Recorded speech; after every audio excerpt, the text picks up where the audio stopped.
اپنی جگہ پر قائم رہے اور ان دونوں کے اوپر ہمارا ایمان رہا۔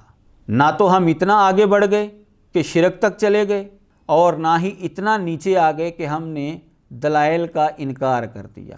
تو دونوں دلیلوں کے اوپر، دونوں طرح کی باتوں کے اوپر ہمارا ایمان رہا باقی۔ یہ ہے درمیانہ موقف، اور یہی صحیح موقف ہے۔ اب میں آگے بڑھتا ہوں۔ ہمارے احباب کی جانب سے جو پہلی دلیل پیش کی جاتی ہے، جس سے وہ یہ ثابت کرنے کی کوشش کرتے ہیں کہ مردے سنتے ہیں، وہ دلیل ہے صحیح بخاری کی حدیث کہ رسول اللہ صلی اللہ علیہ وسلم نے بدر کے کنویں کے اندر جب کفار کو پھینکا تھا، جو جنگ بدر کے اندر ختم ہو گئے تھے بڑے بڑے سردار، تو نبی علیہ الصلوۃ والسلام نے 3 دن کے بعد ان کے ساتھ کلام کیا تھا، اور آپ کی بات ان مردوں نے سنی تھی۔ اس سے پتہ چلا کہ مردے سنتے ہیں۔ یہ دلیل پیش کی جاتی ہے۔ اس کا پہلا جواب تو یہ ہے کہ ہمارے جو احباب یہ عقیدہ رکھتے ہیں کہ مردے سنتے ہیں، ان کا یہ اصول ہے کہ عقیدے کے اندر خبر واحد حجت نہیں ہوتی، متواتر حدیث ہونا چاہیے۔ تو پہلے نمبر پر ان کو یہ حدیث متواتر ثابت کرنی پڑے گی اپنا عقیدہ لینے کے لیے۔ اور دوسرا جواب یہ ہے کہ اس حدیث کے اندر 5 ایسے قرینے ہیں جن سے پتہ چلتا ہے کہ یہ واقعہ خاص ہے، یہ استثنائی شکل ہے، کیونکہ اللہ تبارک و تعالیٰ نے اصول بیان کر دیا ہے، مردے نہیں سنتے۔ تو یہاں پر جو ان کے ساتھ گفتگو کی گئی ہے وہ خاص شکل ہے، اس سے اصول ثابت نہیں ہو سکتا۔ وہ 5 قرینے کون سے ہیں؟ اسی حدیث مبارکہ کے اندر آپ اگر غور کریں گے تو آپ کو یہ باتیں ملیں گی۔ پہلا قرینہ ہے انہم، بے شک یہ۔ نبی علیہ الصلوۃ والسلام نے ان مردوں کی بات کی ہے جو اس بدر کے کنویں کے اندر موجود ہیں، ان کے لیے ضمیر استعمال کی، انہم بے شک یہ۔ دوسرے مردوں کی بات آپ نے نہیں کی، ان کی بات کی۔ دوسرا قرینہ ہے الآن، اب، نہ پہلے نہ بعد میں۔ نبی علیہ الصلوۃ والسلام نے فرمایا بے شک یہ مردے جو اس کنویں کے اندر ہیں، یہ اب یسمعون، سن رہے ہیں، اب یہ سن رہے ہیں۔ دوسرے مردوں کی بات آپ نے نہیں کی۔ تیسرا قرینہ ہے یسمعون، کہ یہ سن رہے ہیں۔ چوتھا قرینہ ہے ما اقولو، یہ بات سن رہے ہیں وہ جو میں کہہ رہا ہوں، جو میں ان سے بات کر رہا ہوں وہ سن رہے ہیں۔ ارد گرد جو صحابہ تھے ان کی بات نہیں، نبی علیہ السلام نے فرمایا جو میں بات کر رہا ہوں وہ سن رہے ہیں۔ اور 5واں قرینہ ہے لہم، جو میں ان کو کہہ رہا ہوں، جو میں تمہیں کہہ رہا ہوں اس کی بات نہیں ہو رہی، جو میں ڈائریکٹ ان سے بات کر رہا ہوں یہ سن رہے ہیں۔ اب یہ 5 الفاظ اور 5 قرینے اسی حدیث کے اندر موجود ہیں، جس سے یہ بات ثابت ہوتی ہے کہ رسول اللہ صلی اللہ علیہ وسلم نے خاص ان مردوں کی بات کی تھی جو اس بدر کے کنویں کے اندر اس وقت پڑے ہوئے تھے، یہ باقی مردوں کے متعلقہ بات نہیں ہے۔ مزید اس بات کی تائید ایسی ہوتی ہے کہ جب رسول اللہ صلی اللہ علیہ وسلم نے ان مردوں کے ساتھ بات کی تو صحابہ نے بڑی حیرانگی کا اظہار کیا۔ اب اگر مردے سنتے ہوتے تو صحابہ حیرانگی کا اظہار کیوں کرتے؟ ان کو تو پتہ ہوتا کہ مردے سنتے ہیں۔ اور نبی علیہ الصلوۃ والسلام نے صرف انہی مردوں کے ساتھ بات کی ہے، انہی کو اپنی بات سنائی ہے۔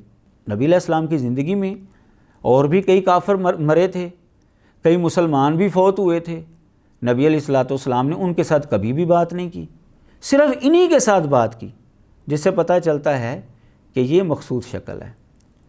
اور مزید تائید ایسی ہوتی ہے کہ مسند احمد وغیرہ کے اندر جو حدیث ہے، حضرت عمر رضی اللہ تعالیٰ عنہ نے نبی علیہ الصلوۃ والسلام کو جب دیکھا کہ آپ ان سے بات کر رہے ہیں تو انہوں نے حیرانگی کا اظہار کرتے ہوئے یہ کہا تھا اتنادیہم بعد ثلاث وہل یسمعون، کیا آپ 3 دنوں کے بعد ان کو پکار رہے ہیں، ان سے بات کر رہے ہیں، اور کیا یہ سن رہے ہیں؟ تو نبی علیہ الصلوۃ والسلام نے وہاں پر یہ جواب نہیں دیا کہ مردے تو سنتے ہیں، بلکہ آپ نے صرف انہی مردوں کے حوالے سے بات کی جو وہاں پر موجود تھے۔ آپ نے فرمایا ہاں تم ان سے زیادہ نہیں سن رہے، بس فرق یہ ہے کہ یہ جواب نہیں دے سکتے۔ تو نبی علیہ الصلوۃ والسلام نے عام بات نہیں کی، وہاں پر دوسرے مردوں کا تذکرہ نہیں کیا، بلکہ صرف انہی مخصوص مردوں کا تذکرہ کیا۔ تو یہ سارے قرینے دلالت کرتے ہیں کہ صرف کلیب بدر کے اندر جو کافر موجود تھے، جن کو وہاں پر پھینکا گیا تھا، انہوں نے وقتی طور پر نبی علیہ الصلوۃ والسلام کی بات سنی تھی، کیونکہ الآن کا لفظ بھی ہے کہ اب یہ بات میری سن رہے ہیں۔ تو نبی علیہ الصلوۃ والسلام کی یہ بات جو انہوں نے سنی تھی، یہ ایک استثنائی شکل ہے، یہ مخصوص شکل ہے۔ اس کو بنیاد بنا کر ہرگز یہ ثابت نہیں کیا جا سکتا کہ مردے ہر وقت سنتے ہیں۔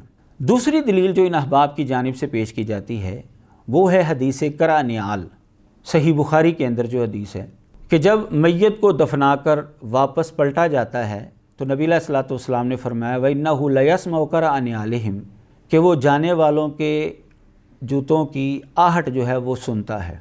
اب وہ یہاں سے کہتے ہیں جی جب وہ آہٹ سن سکتا ہے تو وہ ہماری پکار بھی سن سکتا ہے، لہٰذا مردے سنتے ہیں۔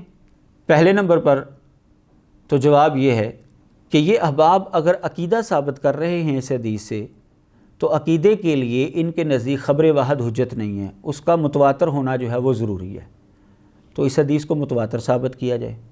دوسرا جواب یہ ہے، گو کہ بعض اہل علم یہ کہتے ہیں کہ یہ صرف ایک کنایہ ہے کہ فرشتے جو ہیں وہ جلدی آ جاتے ہیں، کہ جانے والے ابھی جا ہی رہے ہوتے ہیں کہ فرشتے جو ہیں وہ آ جاتے ہیں اس سے سوال و جواب کرنے کے لیے۔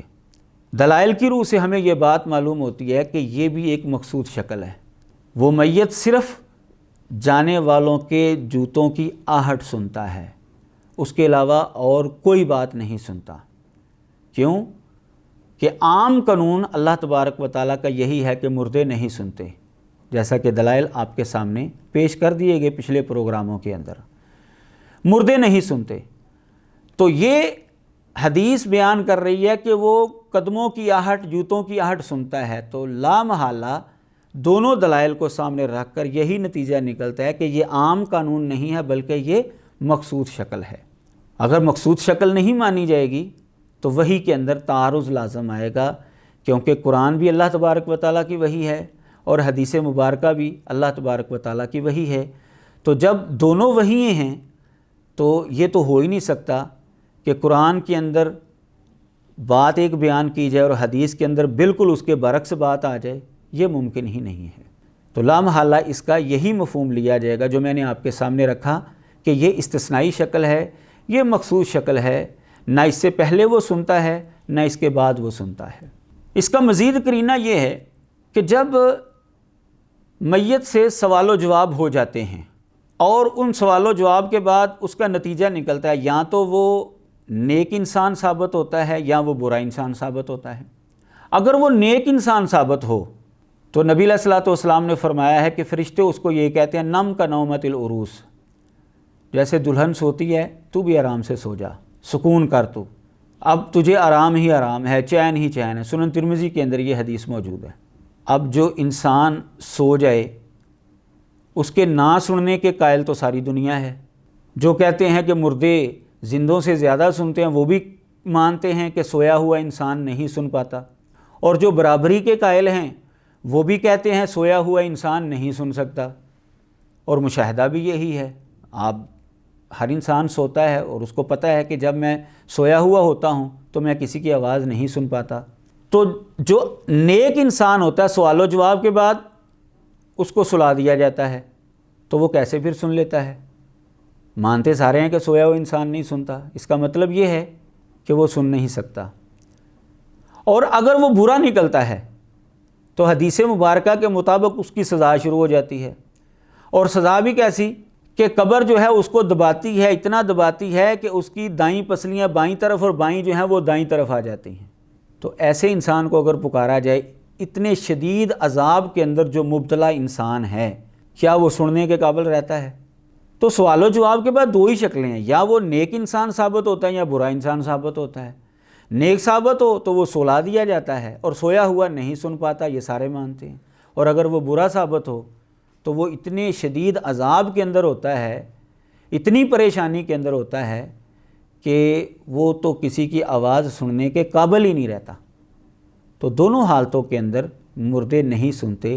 لا محالہ یہ حدیث مبارکہ جو ہے یہ مخصوص شکل کے اوپر محمول ہوگی کہ وہ مردہ کہ جس کو دبا کر، جس کو دفنا کر لوگ واپس پلٹ رہے ہیں، صرف وہ ان کے جاتے ہوئے قدموں کی آہٹ سنتا ہے، بس نہ اس سے پہلے ان کی کوئی آواز سنتا ہے، نہ اس کے بعد وہ ان کی کوئی آواز سنتا ہے۔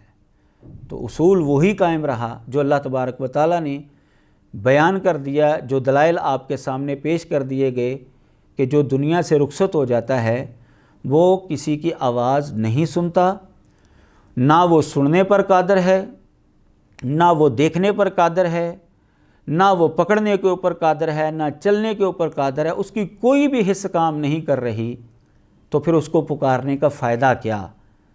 پھر کیوں اس کو مشکل کشا اور حاجت روا مانا جا رہا ہے؟ وآخر دعوانا ان الحمد للہ رب العالمین۔